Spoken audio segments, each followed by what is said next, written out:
Welcome students.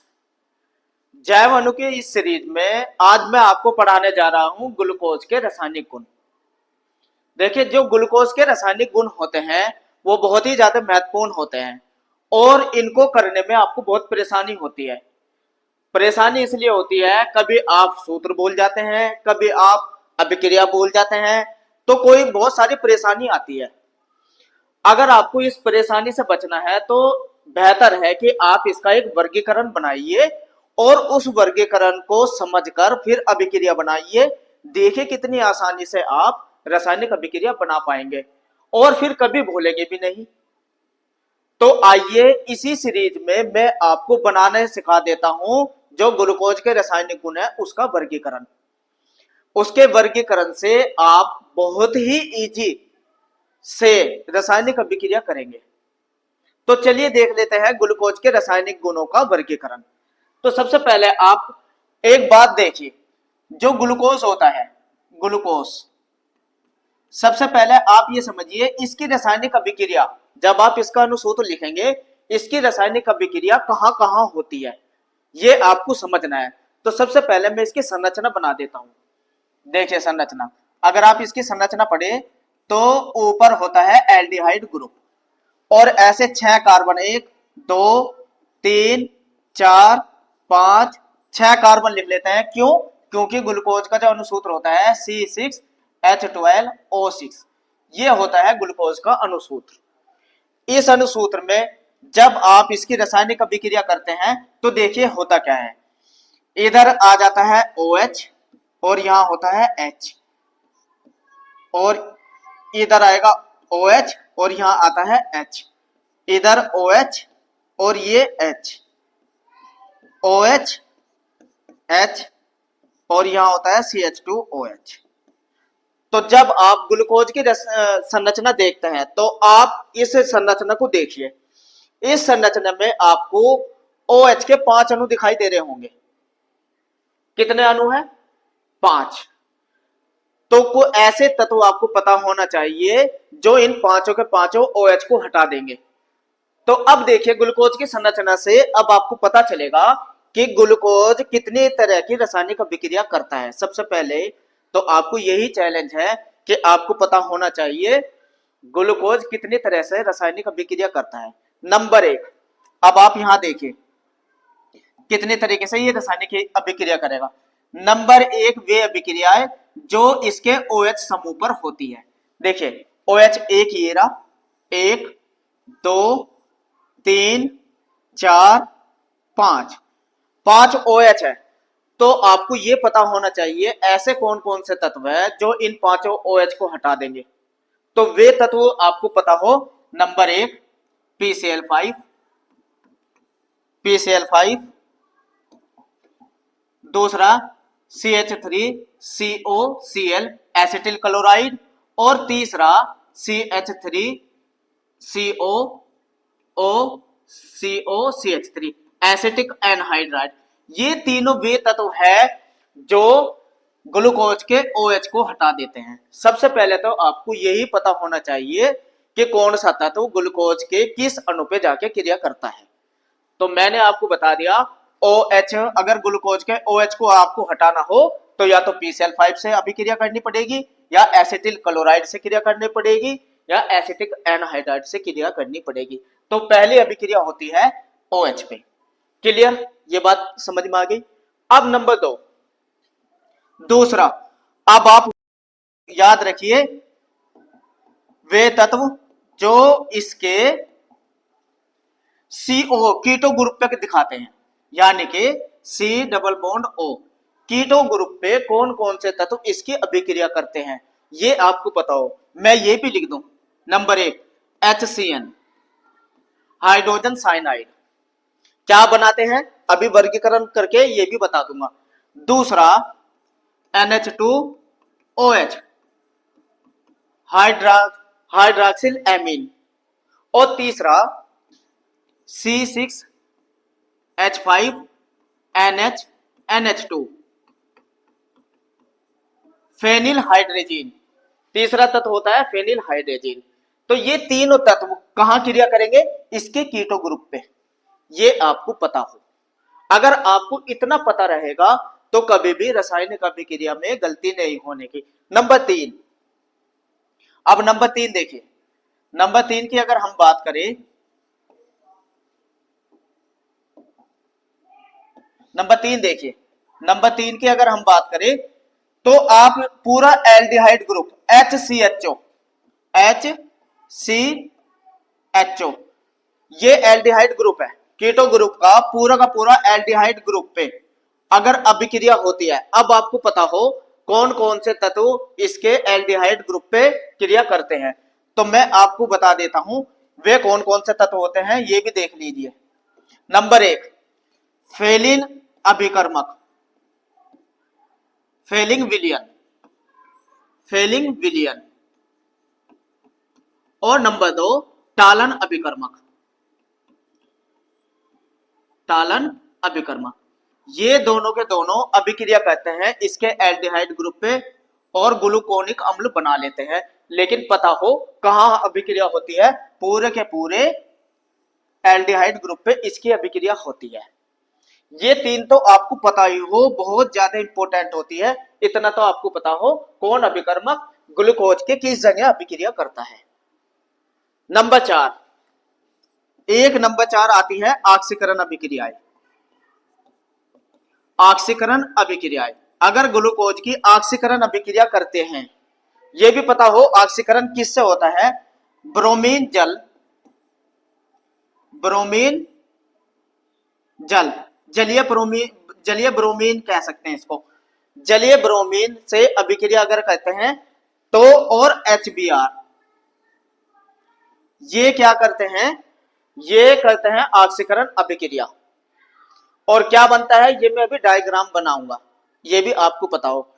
इसके बाद आप ग्लूकोज की जो अभिक्रिया पढ़ेंगे वो पढ़ेंगे नंबर 5, अपचयन अभिक्रिया, अपचयन अभिक्रिया। अपचयन 2 तरीके से इसका ग्लूकोज का अपचयन होता है, ये नंबर 1 H2Ni की उपस्थिति में, और नंबर 2 रेड फास्फोरस और HI की उपस्थिति में। 2 तरीके से अपचयन होता है ग्लूकोज का। क्या बनेगा ये भी डायग्राम से बनाऊंगा, बस आपको ये तो पता हो कितने तरह की ग्लूकोज रासायनिक अभिक्रिया कर रहा है। और लास्ट नंबर 6, नंबर 6 पे आप देखते हैं, नंबर 6 जो होती है वो अन्य अभिक्रियाएं आती है। अन्य अभिक्रियाएं जो बहुत ज्यादा इंपॉर्टेंट है, लगातार एग्जाम में पूछी जाती है, ये आपको पता हो। नंबर 1 अन्य अभिक्रिया में आप देखेंगे सबसे पहले जो किण्वन अभिक्रिया, जिससे एथिल अल्कोहल बनता है, किण्वन अभिक्रिया। नंबर 2 बुझे हुए चूने से अभिक्रिया, बुझे हुए चूने से अभिक्रिया। और नंबर 3 जो आप इसमें देखेंगे, नंबर 3 इसमें क्रिया होती है मैथिल अल्कोहल से। ये अन्य अभिक्रियाएं आप पढ़ेंगे। तो आपके सामने ये ग्लूकोज का एक डायग्राम है, संरचना है, और संरचना में कौन कौन सी ग्लूकोज अभिक्रिया देता है, ये आपको 6 के 6 तत्व, 6 तरह की अभिक्रिया देता है, 6 के 6 मैंने लिख दी। इसमें से कोई से भी तत्व से आपसे अभिक्रिया पूछी जा सकती है। अब प्रश्न ये है कि आपको अभिक्रियाएं करनी आनी चाहिए, अगर इतना आप समझ गए तो क्या बनता है इनसे, ये भी तो पता हो क्या बनता है। इसके लिए मैं आपका अभिक्रियाएं बहुत आसान कर देता हूं, अगर इसका एक डायग्राम बना देता हूं, ताकि क्या बनता है और कैसे आपको करनी है वो आपके अच्छे से समझ में आ जाए। तो चलिए बना देते हैं ग्लूकोज के रासायनिक गुणों का एक वर्गीकरण। चलिए अब बना देते हैं ग्लूकोज के रासायनिक गुणों का वर्गीकरण। यहां लिखेंगे ग्लूकोज के रासायनिक गुण, ग्लूकोज के रासायनिक गुण। चलिए अब देख लेते हैं। अब ये आपको मैंने बताया ग्लूकोज 6 तरह के रासायनिक गुण दिखाता है, ये 6 के 6 आपको पता हो। सबसे पहले जो रासायनिक गुण आप पढ़ेंगे, OH समूह की अभिक्रियाएं, की अभिक्रियाएं, जो ग्लूकोज के OH समूह पे होती है। ये तीन तत्व मैंने अभी आपको बताए थे, ये तीनों के तीनों आपको पता हो। Number 1 PCl5। अगर आप फास्फोरस पेंटाक्लोराइड से अभिक्रिया कराने जा रहे हैं तो क्या बनता है ये देखिए। तो ये बनता है पेंटा क्लोरो ग्लूकोज, पेंटाक्लोरो ग्लूकोज प्राप्त होता है। यदि आप अभिक्रिया कराने जा रहे हैं CH3COCl एसिटिल क्लोराइड, इसका नाम भी लिख लीजिए एसिटिल क्लोराइड, फिर क्या बनता है, ये बनता है ग्लूकोज पेंटा एसिटेट, ग्लूकोज पेंटा एसिटेट। अगर आप अभिक्रिया कराने जा रहे हैं एसिटिक एनहाइड्राइड से, एसिटिक एनहाइड्राइड, एसिटिक एनहाइड्राइड से, उससे भी यही बनता है ग्लूकोज पेंटा एसिटेट। ये जो तत्व है तीनों के तीनों, ये ग्लूकोज के OH पर अभिक्रिया करते हैं। और अभिक्रिया आपसे एग्जाम में कैसे पूछी जाती है ये भी आपको पता हो। इसमें अभिक्रिया आपसे पूछे जाएंगे, सिद्ध कीजिए ग्लूकोज पे 5 OH के अणु होते हैं। तो इन तीनों में से किसी से भी अभिक्रिया आप कराएंगे तो ये सिद्ध हो जाएगा कि ग्लूकोज पे 5 OH के अणु उपस्थित होते हैं। या सीधा सीधा नाम लेकर अभिक्रिया भी पूछ लेता है कि ग्लूकोज की अभिक्रिया PCl5 से दिखाइए। तो ये पहला गुण होता है जो उसके OH पे, ग्लूकोज के OH अणु पे अभिक्रिया होती है। इनके फार्मूले में रासायनिक अभिक्रिया में आपको समझा दूंगा, बस आपको ये तो पता हो कि बनता क्या है। इतना अगर पता रहेगा तो आप तुरंत बना पाएंगे। तो सबसे पहले OH समूह की अभिक्रियाएं आपने देखी। अब नंबर 2 पे हम देख लेते हैं CO समूह की अभिक्रियाएं।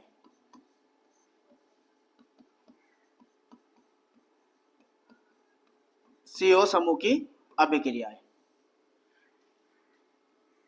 CO समूह की अभिक्रियाएं जो आप सबसे पहले इसमें पढ़ेंगे HCN से, हाइड्रोजन साइनाइड, ठीक है ना।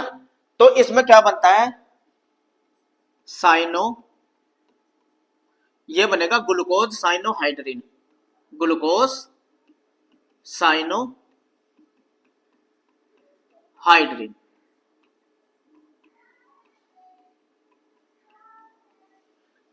नंबर 2 देखिए, अगर आप क्रिया कराते हैं NH2OH हाइड्रोक्सिल एमीन से तो बनता है ग्लूकोज ऑक्सिम, ग्लूकोज ऑक्सिम। नंबर 3, अगर आप अभिक्रिया कराते हैं NH2NH C6H5 फेनिल हाइड्रोजीन, नाम भी लिखते जाइए फेनिल हाइड्रोजीन, तो ये बनता है glucose phenyl hydrazone, phenyl hydrazone.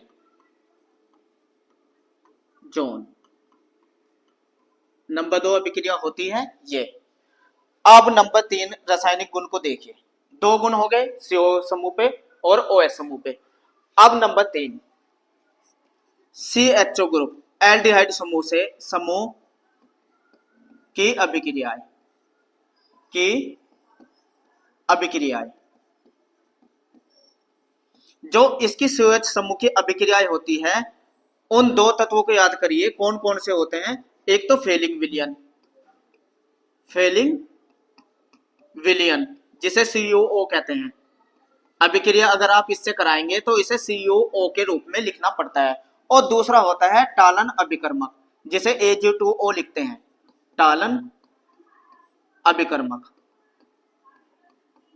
तो दोनों के दोनों ही एक ही तत्व बनाते हैं। उन दोनों, ये दोनों से भी अभिक्रिया करेंगे तो ग्लूकोनिक अम्ल बनाएंगे, फार्मूले में रासायनिक अभिक्रिया में आपको सिखा दूंगा। ग्लूकोनिक अम्ल बनता है ये। तो दोनों के दोनों में से आप किसी से भी अभिक्रिया कराएंगे तो ग्लूकोज के CHO समूह की अभिक्रियाएं हैं ये, और वहां जाके क्या बनता है, ग्लूकोनिक अम्ल। इसके बाद नंबर 4 पे आप देखिए ऑक्सीकरण अभिक्रियाएं। ऑक्सीकरण अभिक्रियाएं ये भी दो तरह की अभिक्रिया आप इसमें पढ़ेंगे। नंबर 1 ब्रोमीन जल से, ब्रोमीन जल। अगर ब्रोमीन जल से कहते हैं तो इससे भी ग्लूकोनिक अम्ल ही बनता है, ग्लूकोनिक अम्ल, अगर ऑक्सीकरण अभिक्रिया आप करेंगे। और नंबर 2 अगर ऑक्सीकरण करेंगे HNO3 से, वहां HBr लिखा था उसकी जगह HNO3 कर लेना। HNO3 से अगर ऑक्सीकरण करते हैं ग्लूकोसैकेराइड बनता है, ग्लूकोसैकेराइड। नंबर 4 ये वाली अभिक्रिया आप पढ़ेंगे ऑक्सीकरण अभिक्रिया है। दो तरीके से ऑक्सीकरण कर सकते हैं, ब्रोमीन जल और HNO3 द्वारा। एक में बनेगा ग्लूकोनिक अम्ल और एक से बनेगा ग्लूकोसैकेराइड। अभिक्रिया करनी मैं आपको समझा दूंगा, पहले आपको ये वर्गीकरण पता हो। इसके बाद अगर आप अभिक्रिया पढ़ रहे हैं अपचयन अभिक्रिया, नंबर 5 आप पढ़ेंगे इसमें अपचयन। अपचयन भी आप देखेंगे दो तरीके से अपचयन होता है। अगर आप अपचयन कर रहे हैं H2Ni की उपस्थिति में तो सार्बिटाल बनता है, सार्बिटाल। ये बहुत इंपॉर्टेंट होता है, इनके फार्मूले आप रासायनिक अभिक्रिया में ही समझेंगे। बनता क्या है ये तो पता हो, सार्बिटाल बनता है।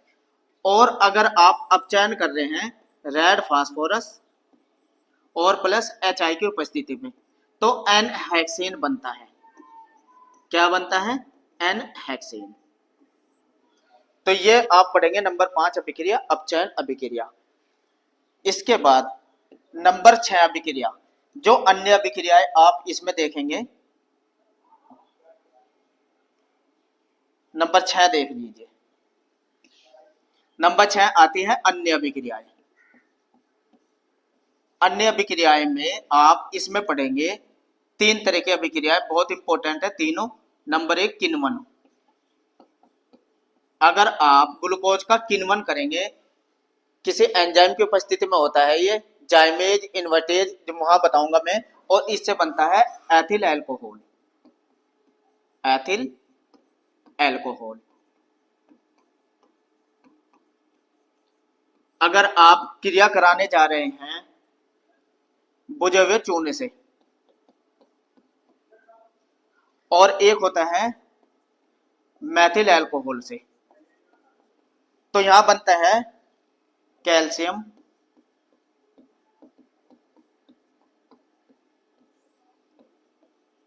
ग्लूकोसेट,